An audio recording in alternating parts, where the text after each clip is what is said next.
खैर मकदम है आपका समय न्यूज नेटवर्क में और आप देख रहे हैं 24 घंटे का उर्दू न्यूज चैनल आलमी समय। हालात हाजरा के साथ हाजिर हूं मैं खालिद रजा खान।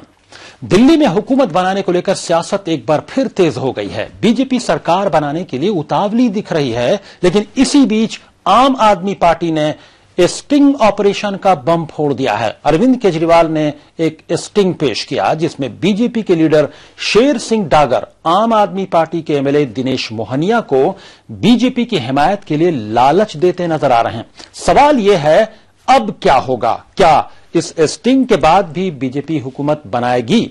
बीजेपी आखिर नंबर्स कैसे जुटाएगी? क्या आम आदमी पार्टी और कांग्रेस अपने रुकने असेंबली यानी एमएलएज को एकजुट रख पाएंगी? ऐसे कई सवालात हैं। इन्हीं मौजूआत पर बात करने के लिए हमारे साथ स्टूडियो में मौजूद हैं सीनियर सहाफी और सियासी तजज़ियाकार जनाब सिराज नकवी साहब। आपका आलमी समय स्टूडियो में खैर मकदम है। और हमारे साथ फोन लाइन के जरिए गुफ्तगू में शामिल हो रहे हैं आम आदमी पार्टी के लीडर और आम आदमी पार्टी की हुकूमत में वजीर रह चुके मनीष सिसोदिया साहब और बीजेपी लीडर कुलवंत राणा भी। और दरमियान में हमारे साथ गुफ्तगू में शामिल होंगे कांग्रेस के दिल्ली ओखला हलके से एमएलए आसिफ मोहम्मद खान साहब भी। तो आइए शुरू करते हैं अपना खुसूसी प्रोग्राम हालात हाजरा।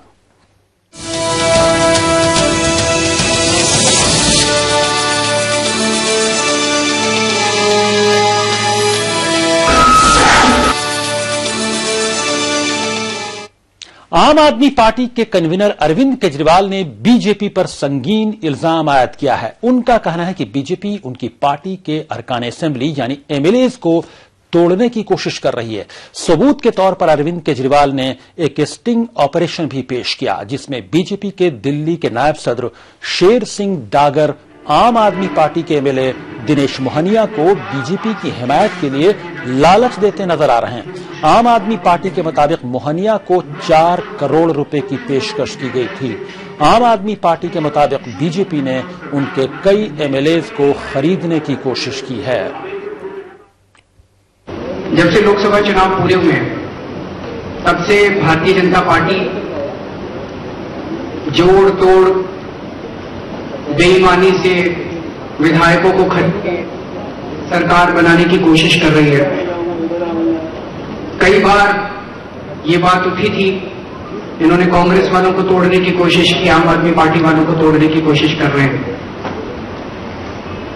विधायकों को पैसे ऑफर किए जा रहे हैं, चेयरमैनशिप ऑफर की जा रही है, मंत्री पद ऑफर किए जा रहे हैं और बेईमानी से किसी भी तरह से सरकार बनाना चाहती है बीजेपी। अभी आपने देखा कि किस तरह से भारतीय जनता पार्टी आम आदमी पार्टी के विधायक दिनेश मोहनिया को 4 करोड़ रुपए देकर उनको ये वादा कर रही है कि आप रिजाइन कर दीजिए, हम आपको टिकट देंगे बीजेपी की, चुनाव लड़वाएंगे, चुनाव लड़वाने का खर्चा देंगे और बाई चांस अगर आप हार जाते हैं तो हम आपको चेयरमैनशिप दे देंगे। इसके पूरे खेल में आरएसएस की सहमति है। ऐसा डागर साहब ने कहा कि पहले सहमति नहीं थी, 15-20 दिन पहले सहमति नहीं थी, लेकिन अब सहमति है। दूसरी जानिब दिल्ली बीजेपी के नायब सदर यानी वाइस प्रेसिडेंट शेर सिंह डागर ने आम आदमी पार्टी के इल्जामात को गलत बताया है। डागर ने कहा कि उन्होंने किसी आम आदमी पार्टी के एमएलए को कोई ऑफर नहीं दिया है। डागर ने कहा कि अगर उनके ऊपर लगाए गए इल्जामात साबित होते हैं तो वो सियासत छोड़ देंगे। वहीं बीजेपी ने डागर से जवाब भी तलब किया है। मुझे कुछ नहीं कहना इस बारे में। मैं जो है स्वच्छ छवि मेरी रही है और कोई भी आदमी पूरी दिल्ली में, मैंने आपको पहले कहा है, मेरे ऊपर उंगली उठा के दिखा दे, मैं सार्वजनिक जीवन से संन्यास लेने के लिए तैयार हूँ। क्या लगता है बीजेपी में कुछ लोग हैं जो आपको पार्टी से वो अपना उनका निजी स्वार्थ होगा, मैं क्या कह सकता हूँ जी। आप कह रहे हैं टेलीफोन की जो वार्ता है वो मेरे से भी नहीं, किसी मेरे से कोई बात नहीं। जबकि कांग्रेस ने बीजेपी के जरिए एमएलए की खरीद फरोख्त को जमहूरियत के कत्ल से ताबीर किया है। कांग्रेस लीडर जेपी अग्रवाल ने कहा कि बीजेपी को अपने लीडर शेर सिंह डागर को फौरन पार्टी से बाहर निकाल देना चाहिए। ये एक तरह से लोकतंत्र की हत्या है। जो भी काम भारतीय जनता पार्टी पिछले कई महीनों से बराबर कर रही है कभी तलवे चाट रहे हैं, कभी खरीद फरोख्त कर रहे हैं। पूरी पार्टी ने खजाना खोल रखा है कि हम किसी तरह खरीद लें, सारे मेंबरों को खरीद लें, पार्टी तोड़ दें। मुझे लगता है इससे ज्यादा अनैतिक और गिरा हुआ काम नहीं हो सकता। और आप पार्टी क्या एलिगेशन लगा रही है वो अलग चीज है, कांग्रेस तो बराबर इनके ऊपर आरोप लगाती रही है। स्टिंग ऑपरेशन पर क्या? सही, स्टिंग ऑपरेशन इस तरह का सामने आया है तो मुझे तो लगता है जैसे कोई रेप के लिए सख्त से सख्त कानून होते हैं, ये भी लोकतंत्र का रेप है एक तरह से। तो इसके ऊपर भी सख्त कानून हो और जेल में ठोस दो और ऐसे लोगों को डिबार कर देना चाहिए पॉलिटिक्स से।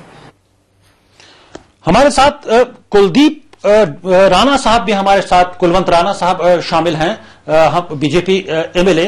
कुलवंत राणा साहब हमारे साथ स्टूडियो में बातचीत के लिए मौजूद हैं, सीनियर जर्नलिस्ट और पॉलिटिकल एनालिस्ट सिराज नकवी साहब। कुलवंत राणा साहब, क्या लगता है आपको, क्या वाकई आखिर ये स्टिंग ऑपरेशन में आवाज नजर आ रही है, आवाज सुनाई दे रही है, विजुअल नजर आ रहे हैं, इसके बाद क्या कहने को बचता है?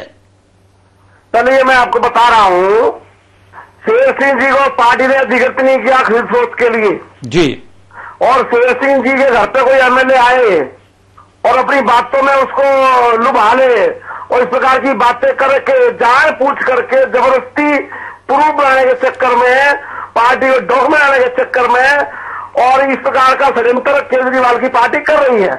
केजरीवाल की पार्टी बेबुनियाद आरोप लगाएगी, बेबुनियाद केसिंग करेगी। इस बात में कहीं भी स्पष्ट नहीं है कि शेर सिंह अगर 4 करोड़ रुपये की ऑफर दे रहा है, शेर सिंह जी को कोई अधिकार ही नहीं है और सरकार को एमएलए खरीद ले।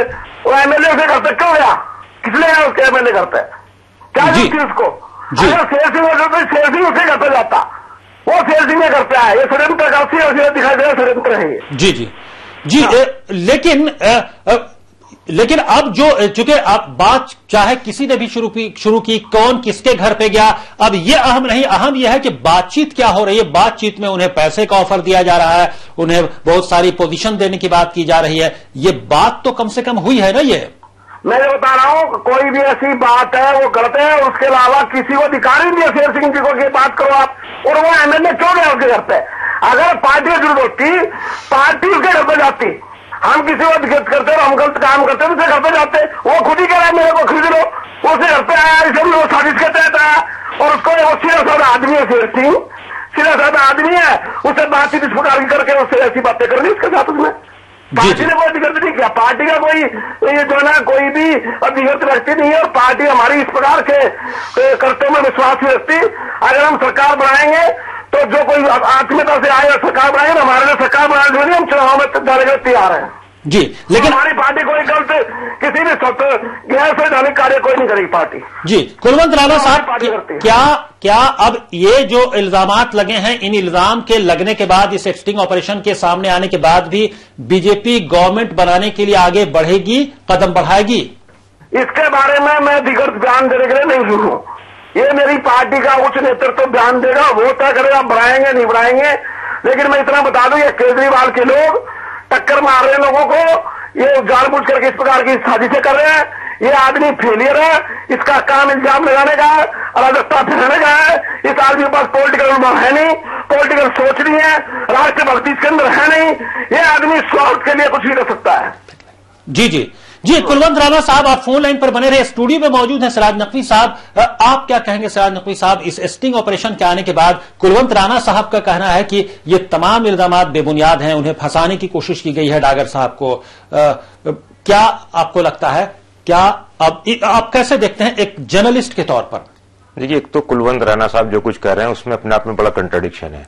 वो एक तरफ ये कह रहे हैं कि ये इल्जामात बेबुनियाद हैं, वो एक तरफ ये भी कह रहे थे शायद कि वो बहुत सीधे साधे आदमी है, और वो ये भी कह रहे थे कि पार्टी की तरफ से डागर अथराइज नहीं है। सवाल ये है कि अगर किसी रियासती सतह के इतने बड़े लीडर के बारे में ये बात होती है, सवाल उठता है और ये चीजें सामने आती हैं कि उन्होंने आपके या किसी दूसरी पार्टी के एमएलए को कोई ऑफर किया है, तो इस ऑफर का ताल्लुक जाहिर है कि उनकी अपनी जात से नहीं है। वो 4 करोड़ अपनी जेब से नहीं देंगे, वो जो ओहदे देंगे वो अपने पास से नहीं देंगे जब तक कि पार्टी की उसमें रजामंदी शामिल नहीं होगी। तो ऐसे में ये कहना कि साहब वो अथराइज नहीं थे, अगर वो अथराइज नहीं है इस बात के लिए, तो फिर गैर कानूनी बात के लिए कोई बाकायदा अथराइजेशन लेटर जारी नहीं हुआ करता है। गैर कानूनी बात जो होती है वो इसी तरीके से की जाती है जिस तरीके से हुई यहां पर। तो ऐसे में ये मान लेना कि उनका कोई वो उसमें रोल नहीं था और वो साहब अथराइज नहीं थे, और दूसरी तरफ ये कहना कि वो सीधे साधे आदमी थे, वहां पहुंच पहुंच गए आपके एमएलए उनको फंसाने के लिए कर रहे हैं जी। अगर वहां ये सारी बातें नहीं हुई तो इस बात का कोई मतलब ही नहीं बनता कौन किसके पास गया। अहम बात ये नहीं है, अहम बात ये है कि दोनों मिले और दोनों में मिले जी, और सरकार बनाने के लिए बाकायदा ऑथराइज ऐसे किया भी नहीं जाता। और जाहिर है शेर सिंह डागर साहब जो हैं वो पार्टी के वाइस प्रेसिडेंट भी हैं दिल्ली बीजेपी के, तो ऐसे में यकीनी तौर पर ऑथराइजेशन का कोई मतलब ही नहीं होता इस बात में बाकायदा। जी, कुलवंत राणा साहब पार्टी के वाइस प्रेसिडेंट है बीजेपी के दिल्ली के, कैसे और लेटर देकर किसी को ऑथराइज नहीं किया जाता है कहीं भी पार्टी में, बातचीत के जरिए मसले का हल निकाला जाता है कि गवर्नमेंट कैसे बनेगी। मेरी बात सुन ले आप जी। हेलो जी जी जी जी मैं सुन रहा हूं। मैं बता देता हूँ, नकवी साहब को बता दो आप भी। कोई आदमी, पहली बात तो क्या खरीद सोच से सरकारें बनती हैं क्या? विचारधारा के लिए वो काम करते हैं। इतने सारे मेंबर पार्लियामेंट हमारे कांग्रेस छोड़कर बीजेपी चुनाव लड़े, क्या हमने खरीद लिया उनको? भाई आपकी पार्टी में एक प्रेसिडेंट पहले भी ये काम कर चुके हैं। मेरी बात सुनिए, किसी पार्टी ने काम नहीं किया साथ तक। मेरी बात जी सुन ले पहले आराम से। आपके पार्टी के जी उनकी बात सुन लीजिए सिराज नकवी साहब। आप सुनने की आदत डालने पहले। जी जी सुनाइए। आपकी बात सुनी बीच में, सुनने की आदत डालने। हाँ कुलवंत राणा साहब बोलिए। जी जी। दूसरी बात मैं कह रहा था, हमारा अगर हम चाहते खरीदना उसको तो हम उससे कर जाते, झूठ हमको है। अगर हमको जरूरत है तो हम जाएंगे। जी जी। अगर कुआं पर से पास होता है कभी वो क्यों आया था? तो इसका मतलब उसकी इंटेंशन बैड थी, उसकी सोच खराब थी, उनके इरादे गलत थे, वो गलत इरादों के साथ आ रहे। वो इस प्रकार की कोशिशें कर रहे दिल्ली में कि किसी का टेप कर लो, धोला बड़ा आदमी है तो उससे कोई चीजें उड़वा लो, जो हकीकत करते हैं। कोई मान लो किसी कोई विचारधारा से सहमत है, हमारी पार्टी में आना चाहता है, हम उसको शामिल करेंगे और उसको अपने पार्टी में शामिल करके हमारे साथ उसको काम करने मौका देंगे। लेकिन अगर हमने किसी को अधिकृति नहीं किया, पैसे से थोड़ी आदमी दिखता है, वो आदमी कैसे दिख जाए? जी। जो आदमी क्या होता है उसका आदमी कोई दिखता है तो अपने आदमी लगाम लगाए। जी आदमी घोड़े जी कुलवंत राणा साहब एक एक बात और समझ में आ रही है यहां पर। कुलवंत राणा साहब आप सुनिएगा, सिराज नकवी साहब से जानना चाहेंगे कि अब चूंकि गवर्नमेंट बनाने के लिए लेफ्टिनेंट गवर्नर नजीब जंग साहब कोशिश कर रहे थे, अब यह साफ हो गया था, तो और आम आदमी पार्टी इसकी कहीं ना कहीं से इसको अपोज कर रही थी, मुखालफत कर रही थी। आम आदमी पार्टी के पास अब कोई चारा नहीं बचा था। आम आदमी पार्टी के अरविंद केजरीवाल जो लीडर है वो हमेशा कहते रहे, आम पब्लिक से कहते रहे कि कुछ भी ऐसा हो स्टिंग ऑपरेशन कर लो, रिकॉर्ड कर लो, मोबाइल से रिकॉर्ड कर लो। क्या यह नहीं माना जाए कि हुकूमत बनाने की जो कोशिश हो रही थी उसको रोकने के लिए भी ये स्टिंग ऑपरेशन किया गया हो? जाहिर है चारा नहीं नजर आ रहा था। देखिए जाहिर है कि पॉलिटिकल पार्टियां एक दूसरे के खिलाफ महज खोले रहती हैं और हर पार्टी की कोशिश होती है कि दूसरी पार्टी को किसी तरह से नीचा दिखाए और अगर उसकी कोई गलती होती है तो उसे पकड़ने की कोशिश करती है। तो आम आदमी पार्टी ने भी यही किया। लेकिन बुनियादी सवाल ये जो अभी राणा साहब फरमा रहे थे, ठीक है वो आप आम आदमी पार्टी का एमएलए उनके घर गया, लेकिन क्या उसने ये कहा कि मुझे 4 करोड़ रुपए दो? क्या उसने ये कहा कि मुझे कमीशन का मेंबर बना दो? क्या उसने ये कहा कि मुझे इलेक्शन में टिकट दे दो और मैं रिजाइन कर दूंगा? नहीं, ये उसने नहीं कहा, बल्कि वो भले ही घर गया और ये उसकी गलती है यकीनी तौर पर। अगर वो गया तो ये माना जाए कि उनके भी कुछ इरादे बहुत अच्छे नहीं थे। लेकिन दूसरी तरफ ऑफर तो बहरहाल बीजेपी की तरफ से आया और इस बात को कबूल करने में इन्हें क्या परेशानी है? जो चीज सामने खुली किताब की तरह से है, ये बात साबित होती है कि हमाम में, सियासत के हमाम में सभी नंगे हैं। कोई यकीनी तौर पर अगर आम आदमी पार्टी के एमएलए गए तो उनका भी इंटेंशन सही नहीं था कि वो खुद गए हैं बीजेपी के लीडर के सामने, और अगर बीजेपी के लीडर ने भी ऑफर किया है तो वो भी सुथरे नहीं है। सियासत के हमाम में तमाम लोग एक तरह से हैं। बहुत बहुत शुक्रिया कुलवंत राणा साहब फोन लाइन के जरिए बातचीत में शामिल होने के लिए। धन्यवाद। सिराज नकवी साहब आप स्टूडियो में गुफ्तगू के लिए मौजूद हैं। ब्रेक के बाद आएंगे तो इसी गुफ्तगू को आगे बढ़ाएंगे और ये जानने की कोशिश करेंगे कि अब हुकूमत साजी का क्या होगा। जो इक़दामात उठाए जा रहे थे लेफ्टिनेंट गवर्नर की जानिब से और बीजेपी की जो बाँछें खिली थी इस स्टिंग ऑपरेशन के बाद, क्या बीजेपी हुकूमत बनाने के लिए आगे बढ़ेगी? क्या हुकूमत साजी में यह स्टिंग ऑपरेशन कोई रुकावट का काम करेगा? बहुत सारे सवालात हैं और गुफ्तगू में हमारे साथ फोन लाइन के जरिए शामिल हो रहे होंगे कांग्रेस के एमएलए दिल्ली के ओखला हल्के से आसिफ मोहम्मद खान साहब भी फौरन हाजिर होते हैं।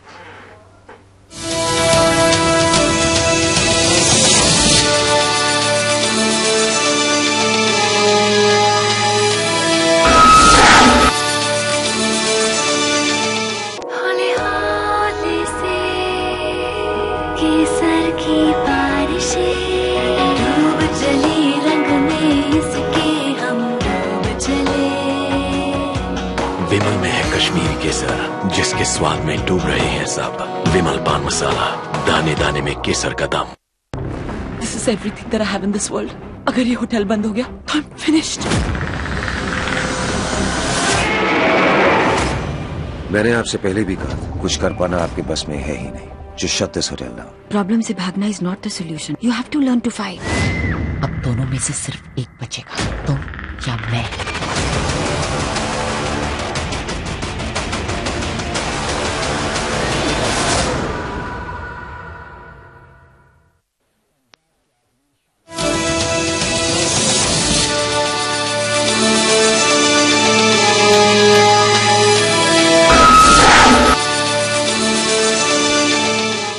ब्रेक के बाद आलमी समय में आपका फिर खैर मकदम है। आप देख रहे हैं हमारा खुसूसी प्रोग्राम हालात हाजरा। स्टूडियो में गुफ्तगू के लिए मौजूद हैं सीनियर सहाफी और सियासी तहकीकात सिराज नकवी साहब, और इस सेगमेंट में फोन लाइन के जरिए गुफ्तगू में शामिल हो रहे हैं दिल्ली से, दिल्ली के ओखला हल्के से कांग्रेस के एमएलए आसिफ मोहम्मद खान साहब भी, और हमारे साथ फोन लाइन के जरिए गुफ्तगू में शामिल होंगे आम आदमी पार्टी के लीडर और दिल्ली में आम आदमी पार्टी की हुकूमत में वजीर रह चुके सोमनाथ भारती साहब भी। बीजेपी ने दिल्ली में हुकूमत साजी की कोशिश तेज कर दी है। इसी सिलसिले में दिल्ली बीजेपी के सदर सतीश उपाध्याय ने कुछ एमएलएज को लेकर इतवार को वजीर दाखिला राजनाथ सिंह से मुलाकात की थी। दिल्ली में हुकूमत साजी को लेकर मंगल को बीजेपी पार्लिमानी बोर्ड की मीटिंग भी होने वाली है। जराये के हवाले से खबर है कि दिल्ली के लेफ्टिनेंट गवर्नर स्पीकर एमएस धीर को दिल्ली असेंबली का खुसूसी इजलास बुलाने के लिए खत लिख सकते हैं। दिल्ली में सरकार बनाने की कोशिश में सीक्रेट बैलेट से ऐवान के लीडर का इंतखाब कराए जाने की इत्तला है। उधर आम आदमी पार्टी का कहना है कि जब बीजेपी के पास सरकार बनाने लायक सीटें नहीं हैं, तो नजीब जंग किस बुनियाद पर उसे हुकूमत साजी की दावत देने की वकालत कर रहे हैं।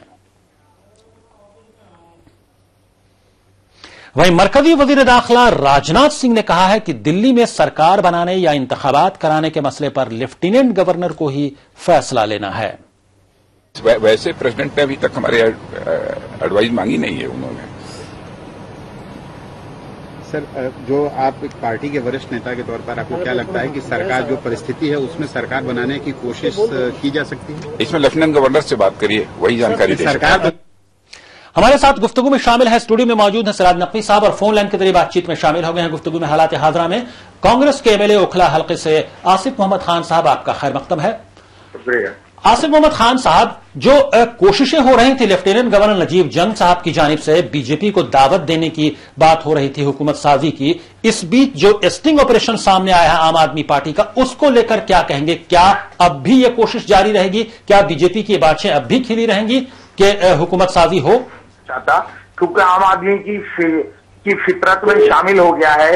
उन्होंने पिछले दिनों में हम लोगों पे भी एलिगेशन लगाए थे कि हम लोग 20-20 करोड़ रुपए में बिक गए बीजेपी के साथ। जहां तक स्टिंग की बात है, मैं उसके बारे में कहना चाहता हूं, लेकिन दूसरी पहलू ये भी है कि कांग्रेस का बिल्कुल क्लियर स्टैंड है कि इलेक्शन होना चाहिए और बीजेपी को बैक डोर से एंट्री नहीं देनी चाहिए लेफ्टिनेंट गवर्नर साहब को। हम इसके बहुत सख्त खिलाफ हैं, और मेजॉरिटी हाउस में देखिए, जब 12 दिसंबर को डॉक्टर हर्षवर्धन साहब ने जब 32 एमएलए थे, जब रिफ्यूज कर दिया, तो 29 एमएलए पे वो कैसे मेजॉरिटी हाउस में साबित करेंगे? ये बात बिल्कुल समझ से बाहर की बात है। और इसी वजह से ये इस तरह की बातें हो रही हैं कि खरीद फरोख्त हो रही है, और हॉर्स ट्रेडिंग होनी भी नहीं चाहिए। लेकिन सवाल तो यह भी पैदा हो रहा है आसिफ मोहम्मद खान साहब की लेफ्टिनेंट गवर्नर नजीब जंग किस बुनियाद पर बीजेपी को दावत देने की सोच रहे हैं कि वो बीजेपी को दावत दें? अभी हमारे पास कोई ऐसी इंफॉर्मेशन नहीं है, मीडिया के जरिए ही सारी इत्तलात मिल रही है। और अगर लेफ्टिनेंट गवर्नर साहब इस तरह का कोई डिसीजन लेते हैं तो वो बड़ा अफसोसनाक बात होगी। क्योंकि बैकडोर से आप किसी भी पार्टी को उस मुकाम तक पहुंचाने की अगर लेफ्टिनेंट गवर्नर कोशिश करते हैं तो वो कॉन्स्टिट्यूशनल हेड है, उनको तो ज्यादा और ज्यादा जो कॉन्स्टिट्यूशन से उसका ज्यादा एहतराम करने की जरूरत है। आसिफ मोहम्मद खान साहब, न सिर्फ ये कि वो बीजेपी को दावत देने की बात करें, बात ये भी हो रही कि वो सीक्रेट वोटिंग के जरिए कॉन्स्टिट्यूशन में जो प्रोविजन है उसके जरिए वोटिंग कराएंगे, और उसमें पार्टी का व्हिप लागू नहीं होता है। जहां तक मेरी जानकारी है, चीफ मिनिस्टर का चुनाव तो हाउस में देखिए एक सीक्रेट वोटिंग से नहीं हो सकती, ऐसा कोई प्रोविजन नहीं है। और अगर कोई इस तरह का कोई चीफ मिनिस्टर के लिए डिसीजन, मैं समझता हूं कि ये तो बिल्कुल पॉसिबल ही नहीं है। जभी तो विप का प्रोविजन रखा है कानून में। अगर सीक्रेट वोटिंग होने लगेगी तो पार्टीज जो विप जारी करती हैं तो उसका तो कोई वजूद रहा ही नहीं फिर विप का। जी। अब वो किस तरह से सीक्रेट वोटिंग की बात कर रहे हैं, किस तरह से हम भी सुन रहे हैं मीडिया के जरिए। जी, उत्तर प्रदेश में पहले कल्याण सिंह की हुकूमत बन चुकी है इस तरह की सीक्रेट वोटिंग के जरिए, उसी प्रोविजन के तहत। चीफ मिनिस्टर तो नहीं बनाया जा सकता, लेकिन लीडर ऑफ द हाउस, वही मैं जो बात कह रहा हूँ। जी, leader of the house backdoor से चीफ मिनिस्टर की कुर्सी हासिल करने की बीजेपी कोशिश कर रही है। तो लीडर ऑफ द हाउस के लिए सीक्रेट वोटिंग अगर स्पीकर चाहे तो करवा सकते हैं, लेकिन वो लीडर ऑफ द हाउस की बात है। उसको बाद में अगर चीफ मिनिस्टर की ओर दिलाई जाती है तो वो तो बड़े अफसोसनाक की बात है कि ये कह दिया जाए कि साहब इसको तो लीडर ऑफ द हाउस सुन लिया गया, इसलिए इसको चीफ मिनिस्टर को ही कॉन्फिडेंस हासिल करना है, ना कि लीडर ऑफ द हाउस। जी आसिफ मोहम्मद खान साहब, आप फोन लाइन पर बने रहिए। स्टूडियो में मौजूद हैं पॉलिटिकल एनालिस्ट और सीनियर जर्नलिस्ट सिराज नकवी साहब। सिराज नकवी साहब, आपने आसिफ मोहम्मद खान साहब की बात सुनी, आपको क्या लगता है, क्या अमली तौर पर यह मुमकिन है, क्योंकि मीडिया के जरिए इन्हें भी खबर मिली है, ऐसी कोई बाकायदा तौर पर जानकारी इनके पास भी नहीं कि कोई हुकूमत साजी की कोशिशें लेफ्टिनेंट गवर्नर की जानिब से हो रही हैं? देखिए, एक तो आसिफ साहब जो कह रहे थे आईनी तौर पर वो बात मुझे दुरुस्त लगती है कि लीडर ऑफ अपोजिशन या लीडर ऑफ हाउस चुना जा सकता है सीक्रेट बैलेट के जरिए, लेकिन उसको सिर्फ इस बुनियाद पर कि ये लीडर ऑफ हाउस चुना गया है उसको वजीर आला के तौर पर वोट नहीं दिलाई जानी चाहिए। दूसरी चीज ये कि इस मामले का बिल्कुल इब्तदाई पहलू जो है वो ये कि जब अरविंद केजरीवाल ने अपने ओहदे से इस्तीफा दिया था तो उस वक्त तक वो हाउस के लीडर थे, उस वक्त तक वो वजीर आला थे, और उन्होंने जो लेफ्टिनेंट गवर्नर से दरखास्त की थी कि असेंबली डिसॉल्व कर दी जाए, गवर्नर को उस मशवरे को मानना चाहिए था चीफ मिनिस्टर के, आईनी तौर पर यही बात थी, लेकिन उन्होंने नहीं माना। तो मुझे ये लगता है कि वो मशवरा आज भी स्टैंड करता है और उस मशवरे पर अमल होना चाहिए था और नहीं हुआ है। तो अब इस सूरत में दोबारा आईन, जबकि बीजेपी इसको पहले ही मना कर चुकी है, दोबारा उसको हुकूमत साजी के लिए दावत देने का कोई मकसद नहीं, कोई जवाज नहीं है और ये कोई जवाब नजर नहीं आता। आसिफ मोहम्मद खान साहब, अक्सर ये बातें उठती रही आम आदमी पार्टी की जानिब से, आम लोगों में भी ये परसेप्शन देने की कोशिश की गई कि अगर बीजेपी की हुकूमत बनने की राह हमवार होती है तो कांग्रेस के बहुत सारे एमएलए कहीं ना कहीं से किसी तौर पर कोई तरीका इख्तियार करके वो बीजेपी की गवर्नमेंट की हिमायत कर सकते हैं। देखिए, मैं आपको ये बिल्कुल दावे के साथ कह सकता हूं, मैं पॉलिटिक्स से संन्यास ले लूंगा, मैं बिल्कुल दावे के साथ कह रहा हूं कि कांग्रेस का एक एक एमएलए पार्टी की विचारधारा से बाउंड है, अपनी पार्टी के, क्योंकि देखिए बात क्या, आम आदमी पार्टी की जहां तक उसकी बात थी हमने सपोर्ट दी, लेकिन ये किसी हद हम किसी बीजेपी जैसी फिरका परस्त पार्टी के साथ हमारी जहां तक हमारी विचारधारा की बात है वो करती नहीं। इसलिए कांग्रेस का एक भी फर्द, एक भी एमएलए, मैं दावे के साथ कह रहा हूं कि वो कहीं पर भी बीजेपी की हिमायत में, ठीक है, कांग्रेस बीजेपी के साथ नहीं जाएगी, लेकिन कांग्रेस कहीं ना कहीं से अनकंफर्टेबल फील कर रही है। कई एनालिस्ट, कई माहिरीन की राय है कि उनका जो वोट बैंक है, उनकी जो सियासत है उसमें डेंट मार दिया है आम आदमी पार्टी ने। अगर अभी इलेक्शन होता है तो कांग्रेस को बहुत ज्यादा फायदा नहीं होगा और आम आदमी पार्टी अपना बरकरार रखेगी वजूद। ऐसे में बीजेपी की अगर हुकूमत बन जाती है तो यकीनी तौर पर आम आदमी पार्टी का वजूद रफ्ता रफ्ता खत्म हो जाएगा और अल्टीमेटली टू पार्टी सिस्टम के तहत कांग्रेस को ही इन द लॉन्ग रन फायदा होगा। इसलिए चाहती है कांग्रेस बीजेपी की हुकूमत बनवाना। देखिए, कांग्रेस का बिल्कुल क्लियर स्टैंड है, कांग्रेस चुनाव में जाना चाहती है, क्योंकि आप इस तरह की हाउस ट्रेडिंग करके बैकडोर से किसी को भी ये मुकाम हासिल करने का कोई भी कॉन्स्टिट्यूशनल राइट नहीं है। इसलिए कांग्रेस का एक स्टैंड है, हमारे हाईकमांड का स्टैंड है, हम 8 एमएलए का स्टैंड है, हमारी प्रदेश कांग्रेस कमेटी का स्टैंड है कि लेफ्टिनेंट गवर्नर साहब को आप असेंबली को डिसॉल्व कर देनी चाहिए और इलेक्शन होना चाहिए। जी। इसके अलावा आप फिलहाल कोई भी, देखिए, अनकॉन्स्टिट्यूशनल तरीके से अगर किसी को भी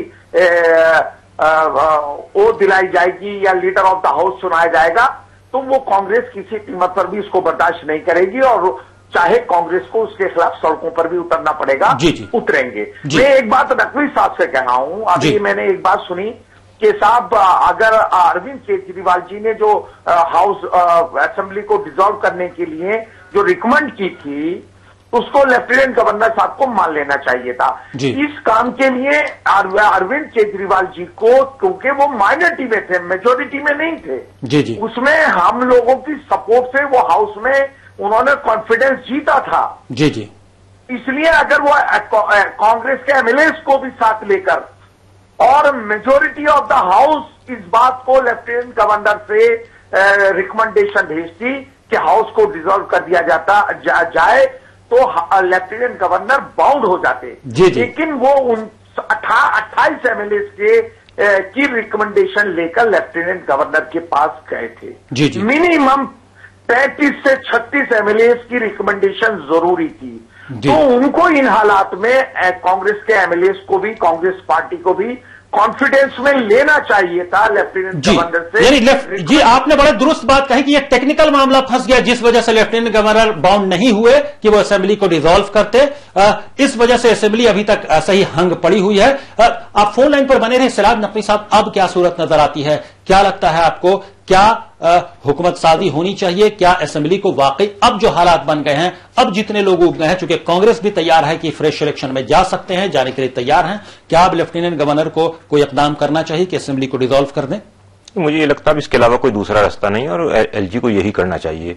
इसलिए कि जब हालात इतने गैर यकीनी हों और जब इस बात के बहरहाल खतरात सामने मौजूद हों कि पार्टियां खरीदो फरोख्त में लगी हों या एक दूसरे पर इल्जाम तराशियां कर रही हों, एक दूसरे के साथ कहीं कोई दो पार्टियां, कांग्रेस या आम आदमी पार्टी या बीजेपी या कोई भी दो पार्टियां आपस में मिलकर सरकार बनाने की पोजीशन में जाहिरी तौर पर नहीं है और खरीदो फरोख्त के जरिए होती हैं, तो जाहिर है को गैर कानूनी और गैर आईनी मामला होगा। तो जब हालात इस तरह के हों तो हमारा आईन इजाजत देता है, हमारा कानून इजाजत देता है और एलजी को ये चाहिए कि वो असेंबली डिसॉल्व करके नए इलेक्शन का ऐलान करें। जी, यानी नए इलेक्शन का ऐलान करें। ये आसिफ मोहम्मद खान साहब, क्या वाकई कांग्रेस के तमाम एमएलए तैयार हैं कि अगर फ्रेश इलेक्शन में जाया जाए तो कोई हर्ज नहीं? बिल्कुल, इसमें कोई शक और शुबा की बात नहीं है। और हम अब सिर्फ इलेक्शन असेंबली को डिसॉल्व करने के अलावा कोई चारा नहीं है। हमें भी नहीं लगता कोई रास्ता अब निकल सकता है, क्योंकि हमने बार बार मेरा ये इंडिविजुअल एक राय थी कि अरविंद केजरीवाल जी को मीडिया के सामने आकर ये कहना चाहिए था कि हम फिरका परस्त ताकतों को रोकने के लिए हमें कांग्रेस की हिमायत चाहिए। एक तरफ वो मीडिया के सामने आके ये कहते हैं कि साहब हमें कांग्रेस की हिमायत नहीं चाहिए। दूसरी तरफ वो उन फिरका परस्त ताकतों को मौका दे रहे हैं मुकाम तक पहुंचे। तो जी, यकीनी तौर पर बहुत सारी गलतियां की हैं उन्होंने। एक तो उन्होंने इस जो बात आप उठा रहे हैं कि फिरकापरस्त ताकतों को रोकने के लिए की बुनियाद पर उन्हें कांग्रेस की हिमायत चाहिए, ये बात उन्होंने कभी नहीं की। और जब हुकूमत साजी हो गई, वो चाहते थे कि वो हिमायत न भी मांगे और कांग्रेस हिमायत दे भी दे, देती भी रहे। जी, देती भी रहे। और शायद यही वजह हुई कि उन्हें कोई बड़ा फैसला लेना पड़ा और उन्हें पछताना भी पड़ा बाद में कि उन्होंने 47 दिन या 49 दिन में उनकी हुकूमत को उन्होंने इस्तीफा दे दिया। जो गुफ्तगू को हम आगे नहीं बढ़ा पा रहे हैं। बहुत बहुत शुक्रिया आसिफ मोहम्मद खान साहब, फोन लाइन के जरिए गुफ्तगू में शामिल होने के लिए बहुत बहुत शुक्रिया। अब हुकूमत लेफ्टिनेंट गवर्नर के सामने कोई चारा नहीं है इसके अलावा जो हालात बन रहे हैं कि वो असेंबली को डिसॉल्व करें। सिराज नकवी साहब, आपका भी स्टूडियो में तशरीफ लाने के लिए और हालात हादरा में शामिल होने के लिए बहुत बहुत शुक्रिया। नाज़रीन, हालात हादरा में अभी बस इतना ही। आप आलमी समय को इंटरनेट पर भी देख सकते हैं। लॉग ऑन करें www.samaylive.com। फिलहाल खालिद रजा को दीजिए इजाजत, मगर आप देखते रहिए आलमी समय।